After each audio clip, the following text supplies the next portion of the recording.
6 leyendas panameñas, basada en la obra de Sergio González Ruiz.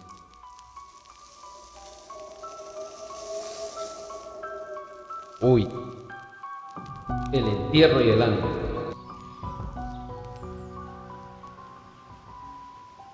José María González y Juanita del Castillo formaban una pareja feliz.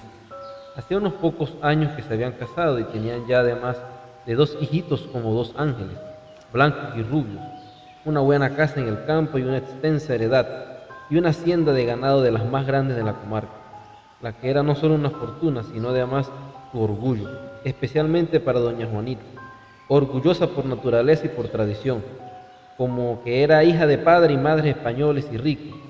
Había estado siempre acostumbrada al lujo y al poder, lo que sin embargo no impedía que fuese una buena esposa, amorosa, trabajadora y muy fiel, aunque un poco dominante.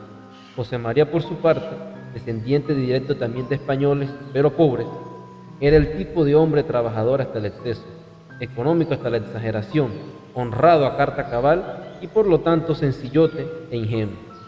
Él le daba a su esposa todos los lujos que la fortuna de ambos le permitía, pero siempre, como era de costumbre de la época y que todavía persiste entre los campesinos de la región, enterraba hurtadillas sus piezas de oro y monedas de plata cada vez que podía, hasta que llegó a rendir una gran cantidad de dinero en esta forma, sin que nadie, ni siquiera su esposa, se diera cuenta. Y de esa plata no tocaba ni un real. Prefería pasar cualquier apuro antes que tocar una de esas monedas.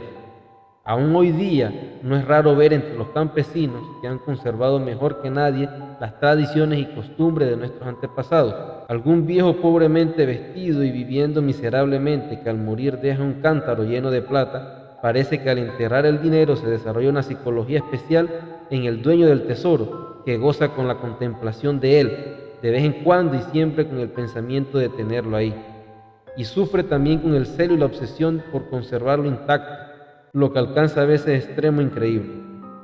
Así le sucedió a José María González. Tenía una fortuna enterrada en la tierra, pero no quería tocarla, y ese fue el origen de su desgracia. Aconteció que llegaron por esos días a las tablas unos Garcías, gente preparada y muy ladina, de seguro provenientes de algún pueblo más adelantado, muy bien trajeados y de hablar fácil y de manera distinguida. Parecía gente muy importante. Trabaron amistad con don José María, quien pronto fascinaron con sus modales, y éste le brindó la hospitalidad más cumplida y generosa. Los García habían venido a ventilar algún asunto de negocio y necesitaron de moneda o un fiador. Naturalmente, la persona más indicada para tal fin, ahí en ese pueblo, extraño para ellos, vino a ser don José María, y éste, sin pensarlo 2 veces, le salió de fiador. Cuando le contó a la esposa lo que había hecho, ésta, como mujer al fin, desconfiada, le desaprobó la acción, diciéndole que a lo mejor esos hombres quedaban mal y él tendría que pagar la fianza. Las nuevas pronto corrieron por el pueblo de lo que había hecho don José María, por los forasteros, y aunque a la verdad a muy pocos le importaba un bledo lo que pudiera pasar, todos decían lo mismo, que don José María tendría de seguro que pagar esa plata. Algunos se lo decían a él mismo, pero la mayoría se lo decían a la señora. Y como los forasteros se fueron un buen día sin despedirse siquiera, anochecieron y no amanecieron, decía la gente. Se redoblaron los cuchicheos y habladurías. Lo que es don José María tiene que pagar esa plata. Y tendrá que vender todo el ganado porque es mucho dinero de la fianza y el ganado no vale nada. La señora estaba nerviosa y enojadísima, y el pobre don José María nervioso también. No supo ni cuándo empezó a vender sus ganados, y en la certeza de que efectivamente tendría que pagar y cuanto antes, mejor vendió el ganado de la garita, el del llano del río, el de las coloradas. Doña Juanita, que al principio era de las que molestaban más con la cantinela de que tendría que pagar, trató ahora de pararlo, diciéndole que era una locura lo que hacía y que no siguiera vendiendo, pero en vano. El hombre siguió vendiendo ganado, terrenos y todo. Ella entonces lo amenazó con dejarlo si seguía deshaciéndose de todas las propiedades. ¿Te has vuelto loco? Y vamos a quedar en las latas, le decía doña Juanita. Y yo me voy de aquí. A mí no me verán pobre en las tablas, no señor. Don José María, a pesar de que tenía su tesoro enterrado, no hizo caso y siguió vendiendo. Era verano y algunos ganados estaban ya en cierre. A la sierra se fue, pues a buscar el resto de la hacienda para vender. La señora decidió irse. Averiguó cuándo había salida de canoa y se fue a la villa a cogerla. Y se fue y se llevó a los dos hijitos. Le dejó las llaves de la casa a su cuñada Petra. Cuando don José María regresó, encontró la casa cerrada y sola. Corrió a casa de su hermano y supo la mala nueva. Precipitadamente se fue a Los Santos en busca de su esposa y de sus hijitos. Le pidió por favor que volviera. Le aseguró que con el dinero que él tenía enterrado había para comprar toda la hacienda de las tablas. Pero fue en vano todo, pues la señora no le creyó la historia del entierro y lo que era ella no era verdad, que la verían pobre en las tablas. Decepcionado regresó don José María a la casa. La canoa salió de Los Santos y ella salió, doña Juanita, con los dos niños. Pero ya el viento norte era muy fuerte y el mar se picaba mucho. Un señor llamado Montiano le contó pocos días después a don José María cómo la canoa se había volteado y se había hundido apenas hubo salida un poquito mar afuera. Montiano era pasajero también de la malhadada canoa y uno de los pocos sobrevivientes del naufragio. Había encontrado a doña Juanita luchando con las olas dos veces. La primera llevaba a los dos hijitos pegados de su ropa. La segunda vez ya la mar había llevado uno de los dos niños y quedaba uno todavía agarrado de ella. Después ya no volvió a verlos más. Don José María lloraba y lloraba en silencio. Se acostó a morirse de pena y efectivamente no duró mucho tiempo. Cuando ya sintió llegar la hora de la muerte, llamó a su hermano Juancho y le dijo: hermano, Dios me ha castigado por mi avaricia y mi ignorancia. Mi pobre Juanita y mis pobres hijitos muertos en esa forma tan dolorosa y triste. Pero bien, me queda el consuelo de que ya no voy a durar mucho. Hizo una pausa y prosiguió luego: yo tengo un entierro de oro y plata y quiero que lo saque, pero la mitad del entierro debe entregársele a Juan Pablo, el hermano menor de Juanita, porque de ella era la mitad de mi fortuna. Ella tenía algo cuando nos casamos y me ayudó también a trabajar. En la puerta del potrero del Pocal, junto a un guapo cazaboca, hay dos botijas llenas de oro y plata enterradas. Entre las dos botijas hay también enterrada la cacha de una daga. Le puede servir de guía. Lleve a Juan Pablo con usted la noche que va a sacar el entierro y divida con él. Se murió José María. Pasaron las 9 noches y los rezos y la misa. Una noche temprano, Juancho convidó a Juan Pablo para que lo acompañara al Pocal a sacar un entierro de su hermano José María. Una vez en el lugar indicado por el difunto, comenzaron a cavar y al poco tiempo encontraron la cacha de la daga. Le entró la codicia a Juancho y pensó que era mejor cogerse todo. Así que dijo Juan Pablo: mi hermano me habló de las dos botijas llenas de oro y plata, pero parece que estaba delirando porque lo que ha dejado es una cacha de daga vieja. Si usted quiere seguir escarbando, siga solo que yo me voy. Juan Pablo, que era apenas un muchacho de 13 años y que le tenía miedo de los muertos, no quiso ni pensarlo y quedarse ahí solo. Así es que regresaron al pueblo. Como medianoche volvió Juancho solo a excavar el entierro, y él que da el primer cuazo a la tierra y una voz trapajosa que le dice: eso no es lo tratado, compadre.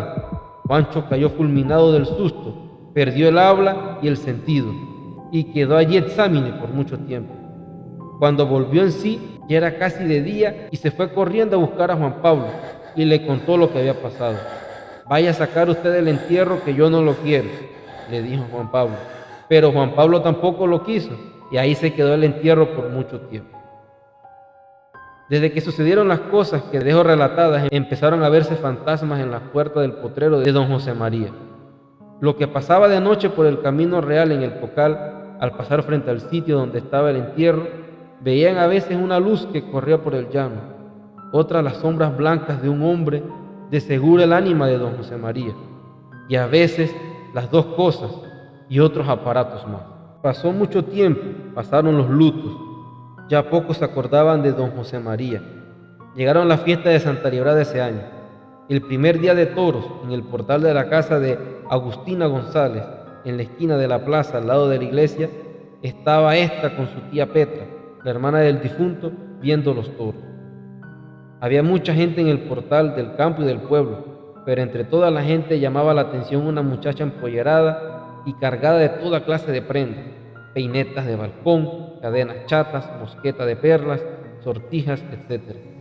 Agustina se quedó observando a la muchacha y de pronto agarró a doña Petra por el brazo, mientras decía temblando y palideciendo de nerviosidad: «Mire, mire, mire, tía, allá. Mire, mire, tía, allá». «¿Qué pasa, muchacha? ¿Has visto un fantasma?», dijo la señora. «Allá esa muchacha, tía. Esa muchacha carga una cadena del cofre de tío José María». «¿Usted se acuerda, tía, de aquella cadena con los doblones de oro y la cruz grande y el escapulario de oro? Mírela, mírela, esa es la misma». Doña Petra reconoció en efecto la cadena que ella había visto entre las prendas de su hermano. Esa era indudablemente la prenda. ¿Cómo la habría obtenido esa niña? Averiguó quién era y supo que era hija del señor Juan Ramírez, hombre pobrecito, que de la noche a la mañana había hecho fortuna.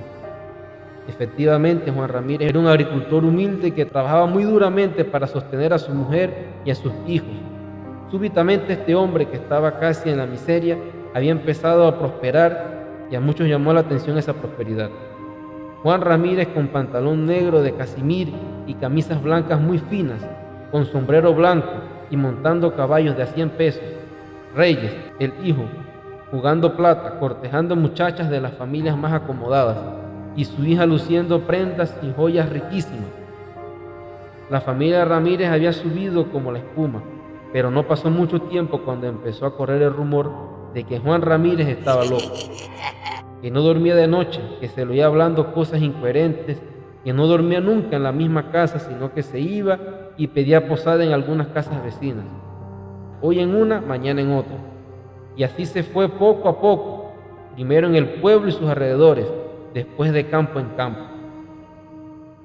Un día en el cesteadero le pidió posada a Bartolo Cárdenas, y como se levantaba cada rato y volvía a acostarse y no dejaba dormir, el dueño de la casa le preguntó: «Hombre Juan, ¿qué es lo que le pasa a usted que se para cada rato? ¿Qué es lo que tiene que no lo deja dormir?». «Ve, amigo Bartolo, yo no aguanto más, voy a contarle a usted lo que me pasa», respondiéndole Juan Ramírez. «Lo que a mí me pasa es que me persigue un ánima». «¿Cómo es eso, ño Juan?». «Como lo oye. A mí me persigue el ánima de don José María González y me sigue por todas partes». Hizo una pausa. Bartolo estaba asustado, pero se animó a pedirle que continuara. «¿Usted se acuerda de las abusiones que salían en el potrero de ño José María? Bueno, una noche yo iba por el camino real del Cocal y al enfrentar la puerta del potrero de ño José María vi un bulto por la parte dentro de la cerca. Yo estaba muy pobre y muy jodido, así que me dispuse, entré y conjuré el ánima de ño José María.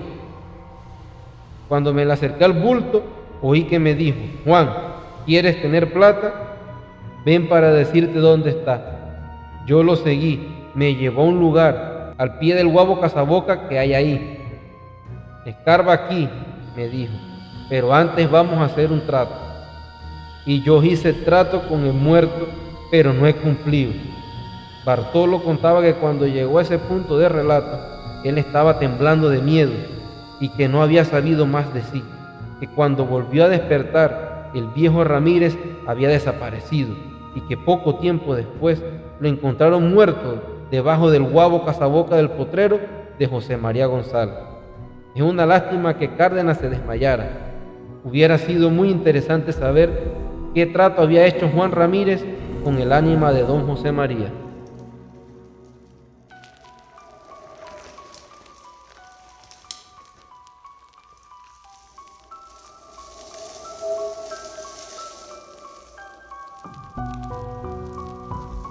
Si te gustó esta leyenda, no olvides suscribirte al canal, activar las notificaciones y te esperamos en otra leyenda panameña.